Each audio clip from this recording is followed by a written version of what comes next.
முருகாச்சரணம். கந்தபுராணத்தின் சென்ற பதிவில் தாரகாசுரனை மாய்த்து முருகப்பெருமான் வெற்றி கொண்டார்.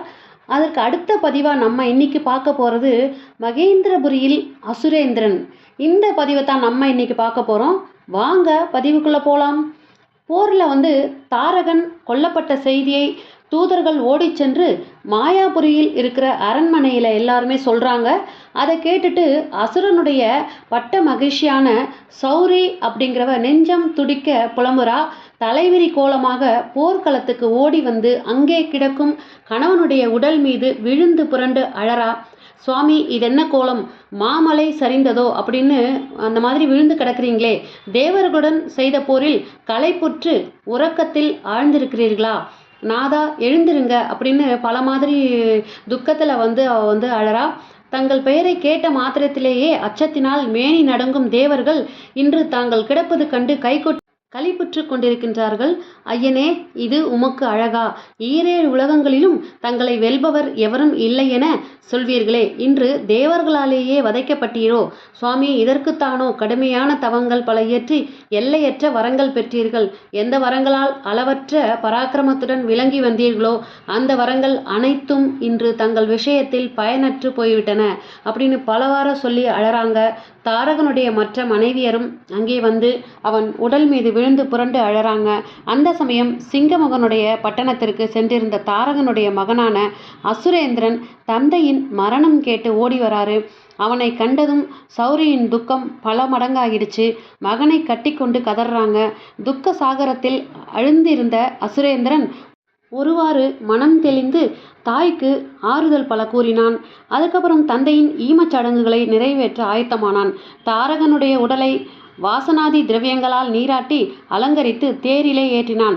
வாசம் மிகுந்த மலர்களால் அலங்கரித்து வாத்தியங்கள் முழங்க எடுத்து சென்று தீ மூட்டினான். அப்போது சௌரி கணவனை பிரிந்து உயிர் தரிக்க விரும்பாமல் உடன்கட்டை ஏற வேண்டுமென தெரிவித்தாள். அசுரேந்திரன் அவளை பணிந்து அந்த எண்ணத்தை விடுத்து தன்னுடன் இருந்து சகல வழிகளிலும் உதவியாக இருக்குமாறு வேண்டுகிறான். அவளோ அதற்கு இணங்கவில்லை. தன் கோரிக்கையில் பிடிவாதமாக இருந்தாள். தாரகனுடைய மற்ற மனைவியர்களும் அவளைப் போலவே உடன்கட்டை ஏற வேண்டுமென்று பிடிவாதமாக இருந்தனர். அதனால் அசுரேந்திரன் அவர்களுக்கு தீ அமைத்து தந்தான். பிறகு எல்லோருக்கும் செய்ய வேண்டிய ஈமக்கடன்களை முடித்து கொண்டு நகருக்கு திரும்பாமல் தன் பெரியப்பாவான சூரபத்மன் வசிக்கும் மகேந்திரபுரியை அடைகிறாரு. அமைச்சர்கள் நிறைந்திருந்த சபையில் இருந்த சூரபத்மனை கண்டதும் அசுரேந்திரன் ஓவென்று அலறிக்கொண்டு ஓடி போயிட்டு அவனுடைய காலடியில் விழுந்து கெட்டியாக பற்றிக்கிட்டு அழறாரு. சூரபத்மன் குமாரனை எழுப்பி அணைத்து கொண்டு, அசுரேந்திரா, என்ன நடந்தது? ஏன் இந்த மாதிரி பெரும் துக்கத்தில் ஆழ்ந்திருக்கிறாய் அப்படின்னு கேட்குறாரு. என் பிதாவை நான் இழந்து விட்டேன். யாரோ முருகனாம், சிறு பாலகனாம். அவனுடன் தேவர்கள் படையெடுத்து வந்து தந்தையை போரிலே மாய்த்து விட்டனர். களஞ்சங்கிரி இரண்டாக பிளந்து விட்டது அப்படின்னு விசும்பல்களுக்கிடையே அசுரேந்திரன் நடந்ததை சொல்றாரு. அதை கேட்ட சூரபத்மன் கடகடவென்று கைகொட்டி சிரித்தான். என்னடா வேடிக்கை காட்டுகிறாயா? என்னை ஏமாற்றி பரபரப்பு அடையும்படி செய்யலாம் என்ற உத்தேசித்து வந்திருக்கிறாயா அப்படின்னு சொல்றாரு. என்னை ஏமாற்றலாம் என்று நினைக்காதே, பொய்யுரைகளை விட்டுவிட்டு என்ன நடந்தது அப்படின்னு சொல்லு அப்படின்னு சொல்றார் சூரபத்மன். அசுரேந்திரன் மறுபடியும் அவன் கால்களில் விழுந்து கண்ணீர் விட்டு கதறினான். நான் சொல்வது அனைத்தும் உண்மையே, என்னை நம்புங்கள். தங்கள் சகோதரர் தாரகன் இறந்தது உண்மையே. போர்க்களத்தில் மாமலை போல விழுந்து கிடந்த அவருடைய உடலை தகனம் செய்து ஈமக்கடன்களை முடித்து கொண்டு இங்கே வந்திருக்கின்றேன். என் தாயும் அரண்மனை மாதர்களும் உடன்கட்டை ஏறிவிட்டனர். தேவர்கள் அந்த சிறுவனுடன் பூவுலகத்தில் தென் திசை நோக்கி வந்து கொண்டிருக்கின்றனர். இவ்விதம் அசுரேந்திரன் சொன்னதும் சூரபத்மன் முகம் கோபத்தால் சிவந்தது. என்ன என்று அண்டம் கிடுகிடுக்க கத்தினான். அவனுடைய கைகள் துடித்தன. பற்களை நரநரவென்று கடித்தான். தாரகன் இறந்து விட்டானா என்று கேட்டு அவனுக்கு துக்கம் மிகுதியால் நெஞ்சம் விம்மியது. கண்களிலிருந்து நீர் தாரை தாரையாக பெருகியது. தேவர்களும் நடுநடுங்கும். தாரகன் இறந்தது வியப்பாயிருக்கின்றதே, அவனுடைய வலிமை எங்கே? அவன் எதிரில் தேவர்கள் எவ்வாறு வர துணிந்தார்கள்? தாரகா, நீ இறந்து விட்டாயா என்று துக்கத்தால் பலவாறு யோசித்தான். சிறிது நேரத்திற்கெல்லாம் துக்கத்தை விடுத்து காவலரை அழைத்தான். அப்போதே 4 வகை படைகளும் போருக்கு புறப்பட வேண்டுமென உத்தரவிட்டான். கவசம் முதலான அணிகலன்களை கொண்டு வருமாறு பணிந்தான். இப்போதே புறப்பட்டு சென்று தம்பியை கொன்ற சிறுவனை வதைத்து திரும்புவேன் என்று ஆவேசமாக கத்திட்டு அவருடைய கண்கள் நெருப்பை கக்குகின்றது. மூச்சு காற்றிலே இருந்த உஷ்ணம் எவரையும் அருகில் வர முடியாதது அடுத்தது. கோபமும் துக்கமும் மாறி மாறி அவன் உள்ளத்தை அழுத்த யுத்த வெறி கொண்டு சூரபத்மன் நிற்கையில் அவன் உடலிலே மயிர்கால்கள் குத்திட்டு நின்றன. அங்கு நின்றிருந்த அமைச்சர்களும் ஒருவனாகிய அமோகன் என்பவன் கொந்தளித்து நிற்கும் அசுரனை சமாதானம் செய்ய முயன்றான்.